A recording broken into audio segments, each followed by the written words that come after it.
집값과 전세값의 그 차익이 갭이 1,000만 원이 발생하는 상황인 거잖아요.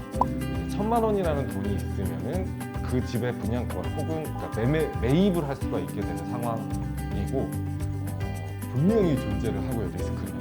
일단 가장 큰 리스크이자 대표적인 리스크가 집값 하락 이꼬르 전세가 하락이라고 볼 수가 있는데, 만약에 내가 3억의 전세를 내놓고 있는 상황에서 전세가가 뭐 예를 들어서 2억 8천까지 떨어졌다, 약 2천만 원 정도 손실이 발생하는 상황인 거죠. 그럼 리스크를 상쇄할 만한 뭐 본인만의 무슨 방법 같은 게 있을까요?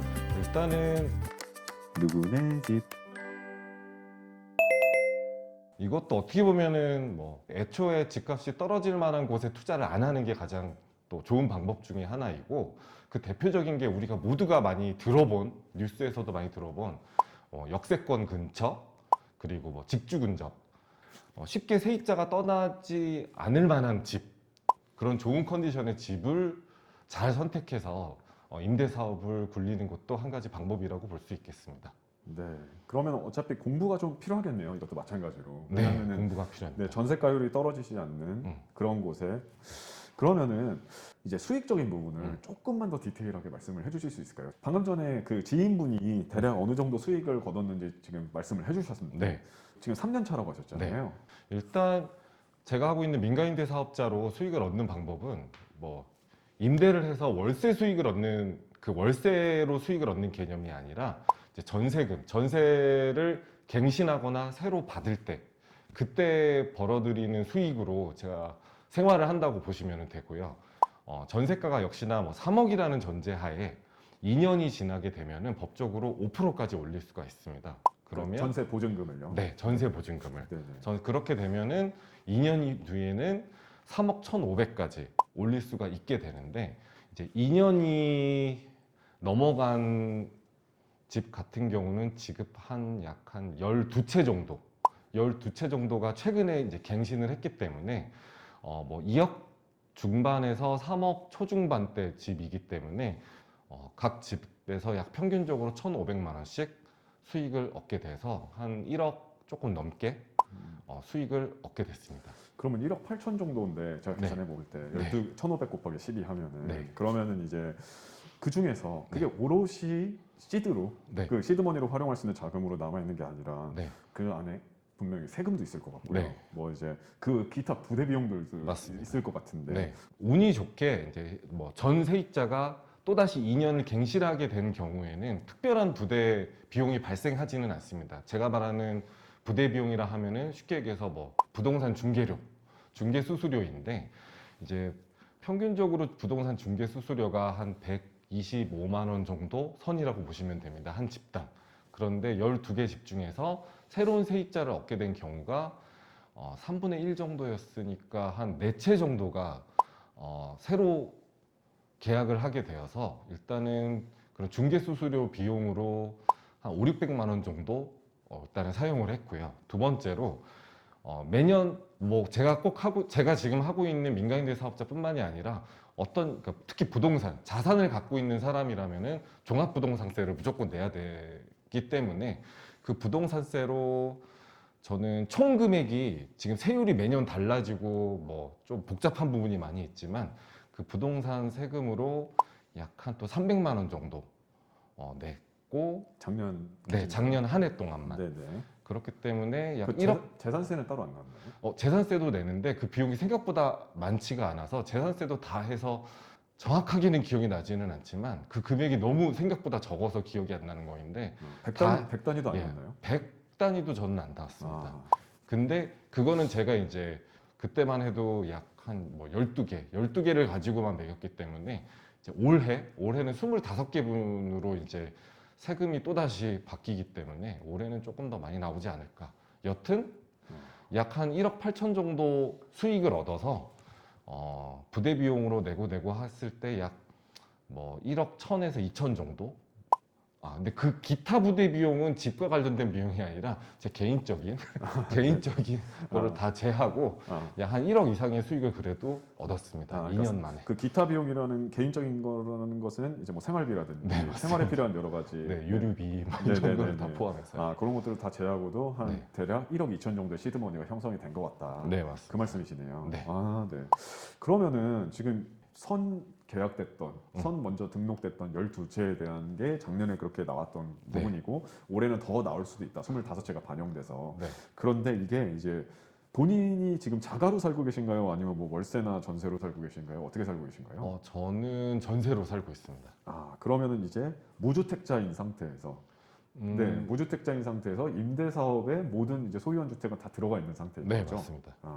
네, 그 무주택자인 상태에서 임대사업자 안에 주택에 들어갔던 그것을 기준으로 지금 이렇게 말씀하신 이제 네. 세 부담에 대해서 공유를 드렸고요. 네. 자, 여기서 하나 더. 통상 전세 계약은 2년이죠. 근데 방금 인터뷰상에서 지출에 포함된 종합부동산세와 재산세가 작년 부과금액, 즉 1년치의 부과금액만 언급되었어요. 그래서 비록 재작년에 세금 혜택이 더 좋았지만 보수적으로 동일하게 세금이 부과되었다는 가정하에 계산하면 대략 400만 원이 추가로 지출에 반영되어야 했습니다. 이외에 물건 수리 유지비, 본인의 생활비 등은 전세 계약 기간과 동일한 2년으로 계산해 말씀하셨다 하고요.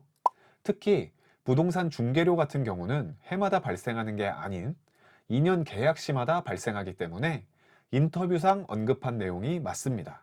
다시 이렇게 자막으로 수정과 정리를 드렸으니 이제 다음 질문으로 이어갈게요. 그 수익이 음. 대략 그 2년마다 음. 지금 이제 보증금의 차액으로 인해서 발생하잖아요. 네. 제가 제가 아무튼 그 물건을 팔지 않는 이상 네. 그게 계속해서 발생을 하는 건가요? 그러면은? 네, 일단은 법적으로 이 민간임대 사업자는 일단은 무조건 10년간 민간 임대 사업을 해야 되고 10년간 그러니까 총 5번이 되겠죠. 2년에 한 번 전셋값을 올릴 수가 있으니까. 그러니까 10년간 5번의 전셋값을 올리면서 5%를 올리면서 수익을 얻을 수 있음과 동시에 안 되는 게 하나가 있다라면은 건물을 매매하거나 매매를 해서 발생하는 그런 수익은 절대 해서는 안 됩니다. 그게 이 민간임대 사업자의 룰이자 특징이라고 보시면 됩니다. 그럼 아예 매매가 안 되는 건가요? 아니면 벌금이 나오거나 뭐 그런 건가요? 둘 다입니다. 혹시라도 뭐 매매를 뭐 불법적인 방법을 통하면 매매가 된다고는 알고 있는데 이거는 어찌됐건 다 뭐 구청을 통해서 혹은 국가에서 다 전산화된 시스템으로 운영을 하고 있다 보니 일단 매매 자체가 안 될 뿐더러 하게 된다 하더라도 어마어마한 벌금 플러스 세금을 때려맞게 됩니다. 그러면은 오히려 안전한 물건일 수도 있겠네요. 그 세입자 입장에서는. 네. 왜냐하면은 제가 계약을 해서 살고 있는데 네. 임대사업자 하시는 분이 운영하시는 물건에서 살 때는 그게 중간에 집주인이 바뀔 위험이 거의 없는 거잖아요. 네. 그래서 뭐 그것에 대한 관련된 분쟁이 생긴다거나 네. 그럴 위험이 좀 줄어드는 것 같다고 여겨지는데 맞을까요? 네, 맞고 게다가 이제 이 사업에 대해서 조금 더 알아보시면은 이제 전세금에 대한 보험을 가입해야 되는 게 또 의무 대상입니다. 저 같은 사업자들은 그거를 이제 보증보험 제도라고 하는데 단순히 뭐 집이 매매가 된다거나 집주인이 바뀌거나 하는 거 외에 보증금까지 안전하게 지킬 수 있는 보증보험 제도를 저희 사업자들은 무조건 가입을 하고 보증보험료도 내야 되기 때문에 어떻게 보면 굉장히 안전한 시스템이라고 볼 수가 있죠. 네. 네, 여기서 또 잠깐이요. 방금 말씀드린 장점 외에 장점을 또 하나 발견해서 기록해 두려고요. 전세 계약 만기 후 법적으로 보증금 상승률을 5%로 제한해 놨다고 했잖아요. 그 이야기는 임대사업자가 아닌 분이 운영하는 집의 경우 계약 만기 후 보증금이 5% 이상 상승할 수 있다는 말과 같습니다. 이 부분 때문에 집주인이 임대사업자일 경우엔 세입자가 계약 만기 후 최대로 상승할 수 있는 보증금의 액수를 미리 계산하는 것도 가능하고 5%라는 상한선이 정해진 만큼 더 저렴한 보증금으로 전세계약 갱신이 가능하다는 장점도 있겠죠. 실제로 이 부분이 사업에 너무 불리하다 느끼시는 임대사업자 분들 중 요즘은 1년 계약을 진행하는 경우도 많이 생긴다고 하는데요. 그럼에도 불구하고 전체 전세가의 상승보다는 상당히 저렴한 편이어서 각 지역 맘카페나 내 집 마련 카페 등의 세입자 반응을 보면 임대사업자 물건은 그래도 꿀전세니까 잘 지고 있어라. 그런 반응들이 많았습니다. 계속 이어갈게요. 그러니까 어떻게 보면은 정말 하나의 제도화된 네, 사업이라고 볼 수 있겠네요. 네 이게 맞습니다. 굳이 그 꼭 뭐 투기꾼이라든지 부정적인 시선으로 보기보다는 네, 확실히 제도권 안에 있는 네 그런 맞습니다. 사업이라고 볼 수 있겠네요. 네. 그러면은 지금 들어봤을 때 이제 굉장히 투자금에 비해서 얻는 이득, 네, 네, 그런 것들이 크기도 하고 음. 그래서 이제 오늘 인터뷰를 듣고 네. 어떤 분들은 자본주의 체제인 우리나라에서 네. 이제 열심히 사업 활동을 하면서 이제 소득을 창출하는 그런 상황이시라고 보는 분들도 있겠지만 또 어떤 시각에서 봤을 때는 아 저런 사람들이 여러 채의 집을 소유해서 뭔가 집값 상승에 일조를 한다든지 네. 그런 이제 뭔가 투기꾼이다. 어, 라고 생각하는 그런 인식들도 분명히 저희 사회에 존재하는 건 사실이거든요. 네. 그 부분에 대해서는 어떻게 생각하시는지 좀 여쭤볼게요. 일단 부정적인 시선으로 보는 경우 같은 경우가 일단은 저처럼 뭐 민간임대 사업자를 한다라는 전제하에 개인이 몇 개까지를 취급할 수 있다라는 그런 뭐 제한은 있지 않지만 개인의 능력 밖에까지 예를 들어서 내가 모든 집을 다 관리를 해야 되는 게 당연한 건데 관리를 할 수 없는 수준까지 양적으로만 수를 늘려놓은 다음에 거기에서 관리를 못해서 발생하는 여러 가지 문제들 뭐 예를 들어서 뭐 뉴스에서도 많이 볼 수 있는 사기라든가 기타 등등의 문제들이 발생하는 경우가 이제 이 영상을 보고 계신 분들 중에서 혹시라도 이 제가 하고 있는 형태를 부정적으로 보시는 분들이 걱정하는 부류가 그런 사업자의 형태라고 저는 생각을 하고요. 저는 뭐 당당히 말씀드릴 수가 있지만 제가 관리하고 있는 모든 집을 다 열심히 관리를 할 뿐더러 그리고 적당한 가격 그리고 좋은 컨디션의 집을 저렴한 가격에 제공을 할 뿐더러 입주를 한 이후까지도 최대한 관리를 하고 있기 때문에 그렇게까지 부정적인 시선으로 볼 만한 그런 상황을 만들지 않고 있습니다. 네, 그렇군요. 그럼 네, 그러면은 방금 전에 질문이 좀 되게 뜨거웠나 봐요. 네. 네, 아무튼 사업을 대하는 그 사업주의 마인드의 차이인 것 같네요. 그러니까 그 사리사욕을 위해서 그냥 무조건 수량만 늘리면은 네. 그냥 규모의 경제다 이런 말을 해가면서 이제 뭐 그 다음 사후 관리나 본인이 이제 책임질 수 없는 부분까지 이제 사태를 만들어 놓느냐 아니면은 이제 확실히 책임질 수 있는 규모의 물량으로 축소를 해놓은 상태에서 네. 이제 확실하게 관리를 해가면서 가느냐 약간 이런 차이를 말씀하신 것 같은데 네. 그러면 이제 이 영상을 보신 분들 중에서 이 사업 나도 한번 해볼까 하는 생각이 드시는 분들도 있을 거예요. 네. 어떤 분들이 이 사업을 하면 좋을 것 같다. 특별히 없는 것 같습니다. 나이가 많건 적건 내가 특히 부동산이니까 부동산 자산을 늘리고 싶은데 시드머니가 너무 많이 필요한 게 아니야 라고 망설이고 있는 분들이라면은 누구나 할 수 있다라는 게 이 사업의 장점이자 그 대상인 것 같고요.